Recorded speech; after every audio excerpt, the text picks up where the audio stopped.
Olá, tudo bem? Eu me chamo Andrea e eu estou tendo o prazer hoje aqui de conversar com o Jaime, uma referência em branding no Brasil, e com o Gilmar, uma referência em marketing de incentivo. Eu que já tive a oportunidade de trabalhar com os dois, não sei como essa conversa não aconteceu antes. O Jaime trabalha a marca da porta da rua para fora, e o Gilmar trabalhando como essa marca repercute do ponto de vista interno, com o público interno. Gilmar e Jaime, faz sentido para vocês também isso? Faz. Além de acompanhar o mestre Troiano em matérias, a gente sempre se cruzou, mas esse aqui talvez seja o momento mais próximo que a gente está tendo. É verdade. Além de se cruzar no vestiário do clube, a gente está se vendo aqui. Faz todo sentido. Não, faz muito. É como se a gente tivesse feito isso já muito ao longo do tempo, porque é um foco, um entrelaçamento entre nós muito claro, né? Eu não consigo viver sem o que ele faz, e eu acho que o que ele faz ajuda a potencializar o nosso trabalho, porque a gente vai discutir isso, há uma clara interseção de dois lados da moeda, como você falou. Verdade. Gilmar, por favor, você pode me contar em 2 minutinhos, assim, eu sei que é difícil, mas um breve resumo da sua carreira? Por 2 minutos não daria, mas eu vou tentar. Eu vi há pouco tempo que você gravou com o pessoal do Hall da Fama. Sim, da Bramark. Eu vi 14 minutos, muito bacana, aliás. Sim, 2 minutos. Eu comecei como madeireiro, aliás, comecei como top model, que minha mãe tinha uma barraca na feira e vendia roupa. Eu e meu irmão, ela punha a roupa que acabava de chegar, a gente andava na feira, alguém falava, nossa, que legal, quanto custa? Eu levava para minha mãe e vendia a roupa. Passei por diversas atividades até cair no mundo publicitário. Comecei uma carreira muito rápida, um momento que publicidade era muito mais fácil de vender, né? Não tinha tanta mídia para disputar, até o dia que eu fui convidado para conhecer o marketing incentivo em Chicago. Voltei apaixonado, aquelas coisas que você chega em casa e fala para a mulher, nossa, eu nunca mais vou fazer outra coisa, tal. E a pessoa fala, calma, você está num momento tão bom de carreira, né? Como é que você vai trocar tudo isso? Mas eu saí da direção de publicidade da Abril e comecei a primeira agência de incentivos. Depois de 2 anos fui comprado pelo Grupo Accor, fiquei 18 anos. Depois passei por loyalty, internet. Então, essa tem sido minha vida nas últimas 3 décadas. E você, Jaime, me conta um pouquinho da sua jornada profissional. Tá bom. E o meu caso até tem algumas semelhanças por causa de mudanças de rumo na vida, né? Eu nasci e vivi muito tempo no Cambuci, aqui em São Paulo. O Cambuci me ensinou... Eu era da Moca. Era da Moca. Vizinho até nisso. Só que você era do lado do River Gaucho, eu era River Plate, do Rio Tomadoteí, não é isso? Você é Washington, né? Eu Washington também era do Cambuci, pô. Grande figura. Pois é. Então, e eu fui para a área de engenharia. Fiz engenharia química na FEI, né? Que era o meu sonho, estudar química, e a engenharia química da FEI era, na época, fantástica, né? Fui para lá. No último ano, Gilmar, a minha cabeça mudou, porque era 68 para 69, o mundo inteiro estava em erupção, né? Eu falei, não é só isso que é possível. Paris. Tem mais coisa acontecendo, né? Acabei me encantando por sociologia, fiz sociologia na USP, né? Nos áureos tempos da USP, Fernando Henrique, ele já estava fora, mas a mulher dele estava lá, Ruth Cardoso, porque eu me apaixonei, aliás, né?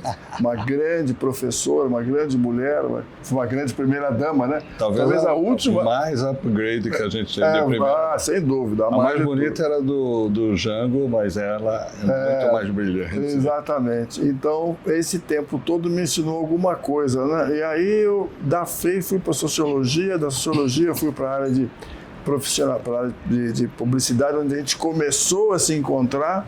Aí abri a empresa na área de branding em 93, que é essa nossa empresa hoje. Tanto é que um dia um garoto na GV me fez uma pergunta, falou, Jaime, é muito gozado essa história, ele perguntou assim mesmo, você é engenheiro químico, né? Eu falei, sou. Depois você fez ciências sociais, fiz. sociologia da religião, gostei muito de estudar a sociologia da religião, e depois você foi para a área de planejamento de comunicação, e hoje você mexe com branding. Eu falei, Jaime, você não sabe o que você quer da vida, né? Ele falou assim mesmo, na lata, né? Eu falei, não é bem assim. Eu acho que eu sempre, na minha vida, fiz o seguinte, percorri um percurso onde eu gosto das coisas que estão debaixo da superfície. Boa. Em química, em sociologia, em branding, eu não consigo pensar em marca se eu não entender o que está por trás na cabeça das pessoas. Então, essa é um pouco a minha vida e adoro o que eu faço. Eu também. Está muito claro aqui para mim que o marketing e os negócios não podem viver sem as suas 4 mãos. E tem uma coisa, Jaime, que você fala sempre, né, que marcas não são tapume. Então você pode me explicar como é que essa frase se encaixa aqui nessa conversa? Bom, se encaixa perfeitamente, né, porque quando o Gilmar faz o que ele faz ao longo da sua história toda, o que ele faz é o seguinte, dentro de uma empresa é criar um nível de conexão, de compromisso das pessoas, criar embaixadores, né, daquela empresa, daquela marca, sem o que a empresa não vai para frente. Então não adianta eu martelar em projetos de branding maravilhosos se eu não tiver dentro da empresa aliados para isso acontecer. Marca não é tapume porque do lado de fora as pessoas sabem o que está acontecendo lá dentro. Não adianta uma marca bonita para tentar ocultar o que acontece lá dentro, né? Perfeito. Concorda? Eu concordo totalmente. Eu acho que até essas novas gerações trouxeram um cenário novo para as empresas. Eu sempre tento relativizar dizendo que tudo que nós fazemos é para vender, né? Depois, gestão de marca, publicidade e tal. Só que a gente nunca convoca os soldados que você tem dentro da empresa. O soldado, a tua força de combate é as pessoas. E hoje eu acho que a grande novidade é que eu chamo de millennials, tudo pós-baby boomer, eles têm voz, têm atitude e eles brigam por reputação.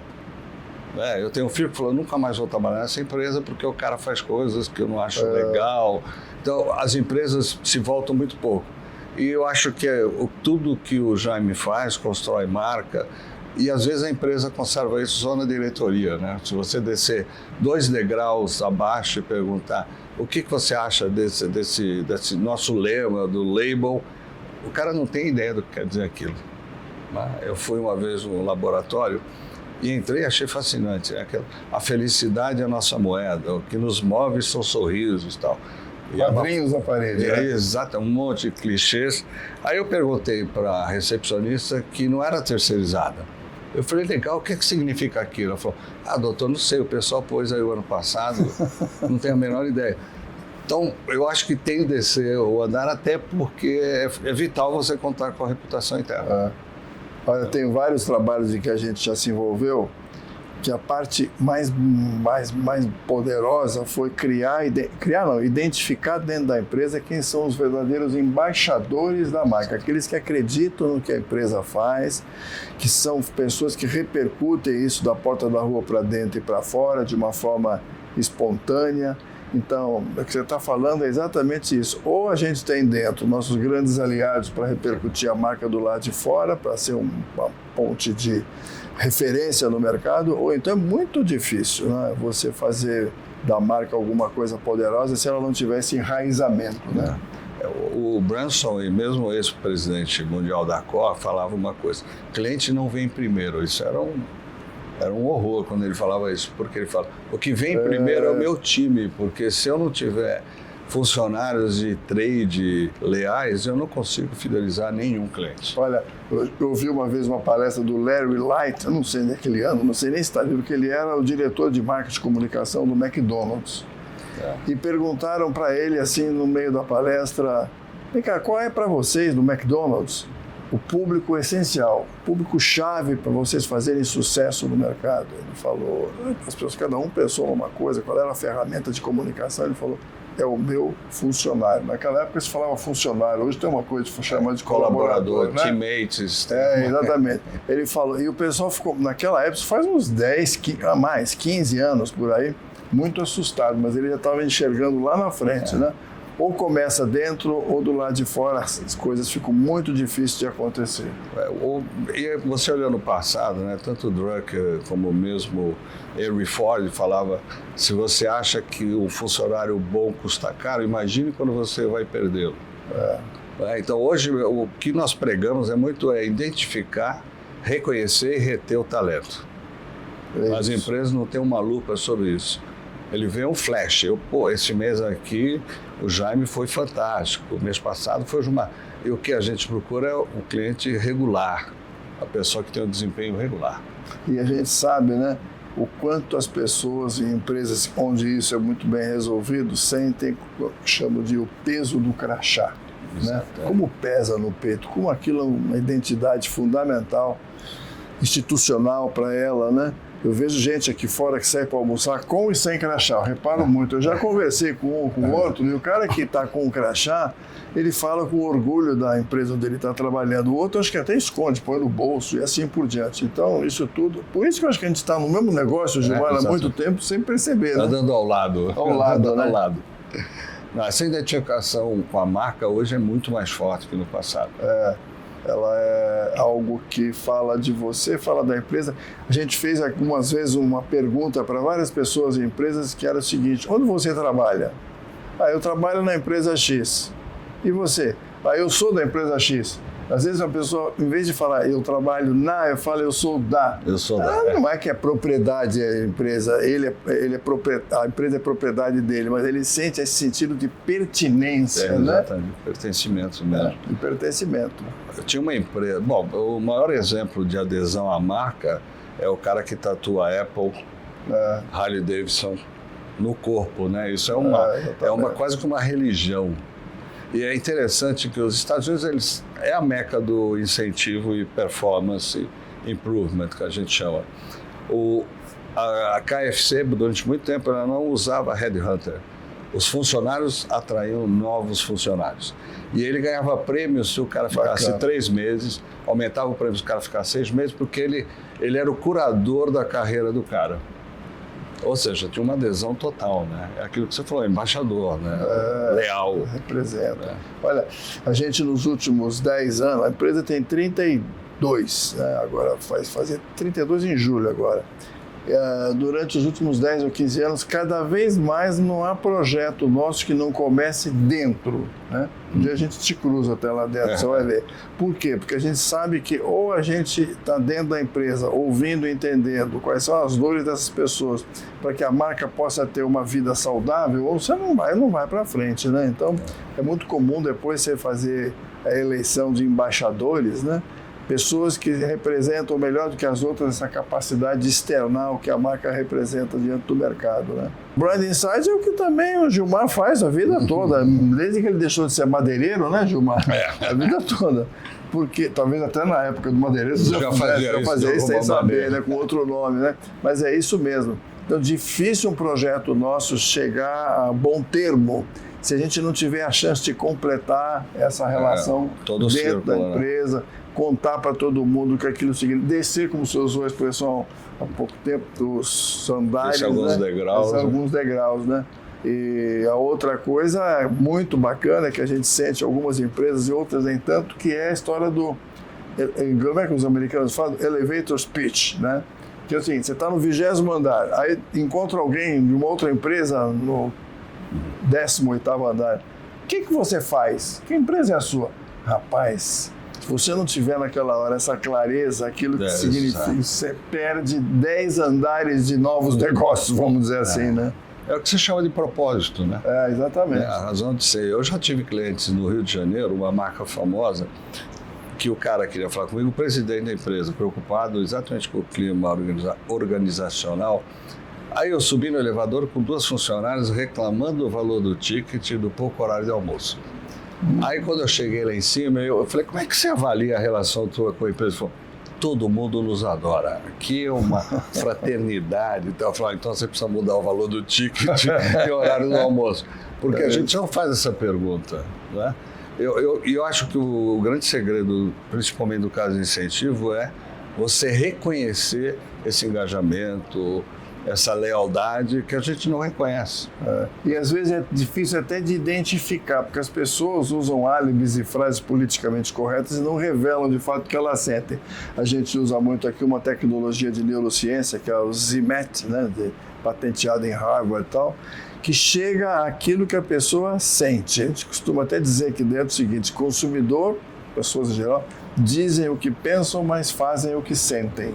Né? Então, dentro de uma empresa, com esse patrulhamento todo, se você não tiver essa habilidade para identificar sentimento, fica muito difícil usar essa informação para construir uma plataforma inteligente, né? E a gente lida muito com storytelling, que agora se chama storytelling, né? Eu lembro que nós tínhamos uma sociedade muito forte com a Carlson, que era a maior empresa de loyalty do mundo. E a primeira vez que eu fui a Minneapolis, eu entrei e tinha uma estátua do fundador, em bronze. Eu falei, pô, coisa demodê e tal. Aí, olhando a estátua, eu vi que no bolso dele tinham 2 canetas da estátua. Aí fui perguntar para a recepcionista. Eu falei, escuta, por que 2 canetas? Ela falou, a primeira venda que o senhor Carlson fez, na hora de assinar o contrato, a caneta falhou. Então, todos nós somos obrigados a andar com 2 canetas. Mas aí dá um desenvolvimento da história. Muito bonito. Tem pouco storytelling nas empresas. Eu vi um dos seus livros, né?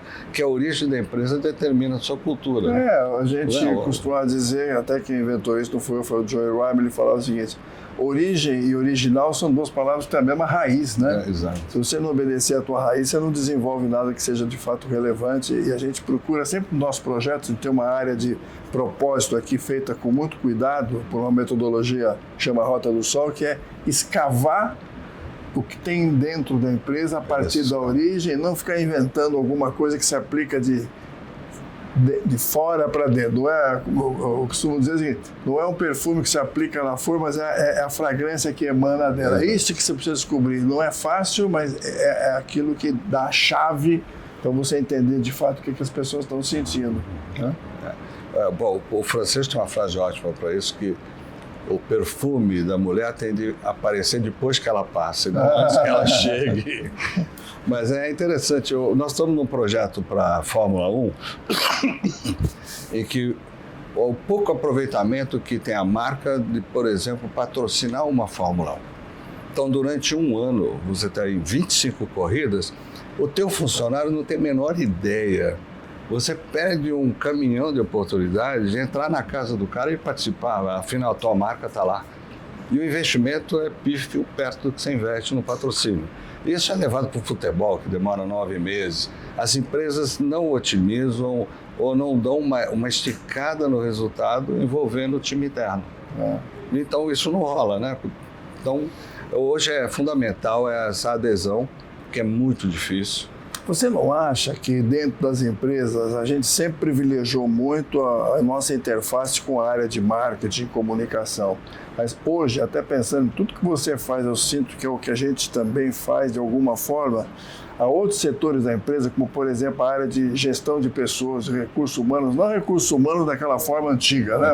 Chamado Jerubal Pascoal, chefe do pessoal, lembra disso? Que ficava regulando de si. É isso, exatamente. Não, pessoa que cuida de gestão de pessoas, essas pessoas precisam muito dessa interface conosco, senão esse trabalho interno nas empresas não anda. A gente tem usado muito essa interface como nosso principal interlocutor na empresa, sabe? Eu acho, hoje já tem o RH, talento, cultura, mas eu acho que ainda tem... O meu filho briga comigo, que ele é dessa nova geração, quando eu falo de performance, ele fala, pai, mas performance só interessa a empresa. Eu falei, não, cara. Você participa, né? Ou no caso de incentivo, você promove a recompensa para quem se lançou e participa da campanha. Então tem um processo que a gente precisa rever, que é cultura, talento, tem de envolver as pessoas. Né? E não é só assumir algumas bandeiras simplesmente por clichê. Né? Eu realmente falar, como é que eu lido com o talento? E tem outro, descobrir talento e reter talvez seja o maior desafio de qualquer empresa. Eu acho que é o maior, viu? É o maior. Hoje é o maior. Como é que se faz isso? Ainda mais nessa volatilidade, nessa falta de relações mais estáveis, né? Fazer isso é um grande prêmio nas empresas. Reter talentos, né? Que saem pelo elevador todo fim de tarde, né? Enfim. Tem um caso de um cliente que nós estamos trabalhando há 2 anos, que no primeiro briefing o cara falou algumas coisas que são uma blasfêmia por incentivo, tipo, punir quem não chega na meta. Aí vem uma obviedade, né? Pô, mas se o cara não chegou na meta, ele não ganhou o prêmio, logo ele já está punido pela sua performance. E começou a falar algumas coisas totalmente fora de qualquer razão, de quem conhece a atividade. Aí uma hora o cara virou para nós e falou, putz, por isso que o maior vendedor da minha marca não participa, porque ele acha isso aqui uma bosta. Ele não participa. Como é que você pode viver com uma obviedade tão grande e não corrigir isso? Então é o grande desafio nosso. Eu acho que é o nosso e acho que pela primeira vez a gente está podendo falar disso até publicamente, né? Mostrando o quanto são dois lados, você falou disso, André, dois lados da mesma moeda mesmo, né? Não sei o que pode evoluir disso, mas é uma forma quase que natural de fazer marketing de uma maneira mais sólida, né? Que começa onde tudo começa, que é dentro da empresa, né? Obviamente você não pode pensar em qualquer empresa com qualquer produto, tem que ser alguma coisa que começa direitinho lá no chão de fábrica. Aliás, outro dia eu citei uma frase maravilhosa do nosso saudoso e querido Washington Oliveto, né? Que nos deixou, acho que foi ano passado, né? Foi ano passado? Foi ano passado. Foi passado. Ele tem uma frase que eu tenho repetido que é assim, aspas, né? O pior que pode acontecer com um mau produto é ter uma boa propaganda. Quer dizer, ele desmistificou essa história de que não dá para esconder nada, né? Ele está falando disso o tempo todo. Propaganda não vende um mau produto, né? Não se sustenta. Não há produto ruim que seja sustentado por qualquer marca, né? Eu acho que esse é o grande desafio. As empresas, porque há um buraco, né? Você faz mídia, uma série de atividades marqueteiras, você passa por cima do parceiro comercial e por cima do teu time. Porque o cliente tem todas essas informações, storytelling, e o teu povo não tem ideia disso. Né? E é um investimento muito menor do que qualquer outra coisa. Eu acho que esse é o desafio. Eu lembro daquele caso famoso do cara que estava limpando o chão de uma sala da NASA, na época do Kennedy, né? E o Kennedy perguntou, ei, tudo bem, vai ficar limpinha a sala? É isso que você faz? Ele falou, não, eu não estou limpando a sala, eu estou ajudando o homem a ir para a Lua, né? Quer dizer, o cara, quando tem essa visão do alcance do trabalho dele e compra isso de uma forma natural, tem um peso enorme, né? Mas acho que é isso. Storytelling, né? Esse cara entendeu. Uma reunião com a BID, ela falou, o cara falou, nosso propósito é reduzir em 1% a emissão de carbono na Terra. Um label fantástico, né? Agora, tem que descer os outros andares, né? Não só numa entrevista por valor, para exame, né? Como é que se aplica essa história toda dentro da sua empresa? Gilmar, agora eu gostaria de fazer um ping-pong. Que pergunta que você quer fazer para o Jaime? Aproveita essa oportunidade aqui hoje. Eu já sei ir, porque vai fazer uma para mim depois. Tem que ser leve na pergunta, senão é de revida. Não, eu acho que nos seus projetos, tem possibilidade do cliente começar a entender que ele precisa atuar com a reputação interna, o propósito, divulgar para valer, e não simplesmente ser relatório de diretoria. Resposta honesta, a hora da verdade, né? A hora da verdade. Algumas vezes sim, outras passa batido, o cara que está pensando no resultado para o dia seguinte, e isso não é tão levado em consideração. Mas, em compensação, quando o cara nos chama pensando nisso, o projeto flui de uma forma maravilhosa e eu sei que a gente sempre termina na ponta da linha falando com quem está dentro da empresa. E aí funciona às mil maravilhas. Mas não é muito comum ainda não, viu? Não. Ainda estão querendo o resultado para o dia de amanhã e esquecendo que essa máquina não funciona assim, né? Não funciona.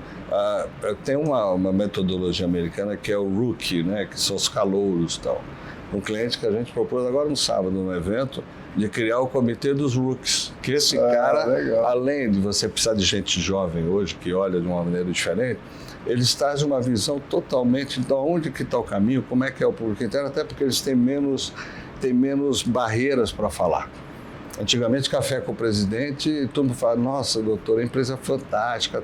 Hoje é um risco você fazer um café com o presidente que o cara começa a reclamar da empresa, do produto. O ticket, não sei mais o que, pô. Então, eu acho que essas inovações é tudo voltado a gente, talento, a reputação que eu acho que a gente tem que ter orgulho de trabalhar para aquela marca. Exatamente. Agora é a tua vez. Que pergunta que você quer aproveitar e fazer aqui para o Gilmar? Olha, uma pergunta para o Gilmar, é uma pergunta, mas é acima de tudo quase que um convite também. Porque, provocação. Provocação. Porque por tudo que nós falamos, por tudo que nós sabemos que a gente tem de entrelaçamento das nossas atividades, é quase como se eu quisesse fazer uma proposta, um convite, uma proposta para um dia a gente mostrar para quem está nos vendo, que isso é público, né? Que isso que nós estamos falando não é bullshit, é verdade. Ou seja, que tal um projeto que integre as duas empresas, né, em nome de um cliente, de uma empresa que entenda a importância dessa integração. É isso que eu tenho como sugestão. E com resultados. E com resultados. Também acho, sim. Legal, pessoal. Obrigado. Obrigado. Poxa, só posso agradecer essa conversa que eu já tinha até imaginado aqui na minha cabeça o quanto seria legal, mas foi muito mais legal, fluiu super bem o papo. Obrigada por você que estava aí assistindo e é isso. Tchau, tchau.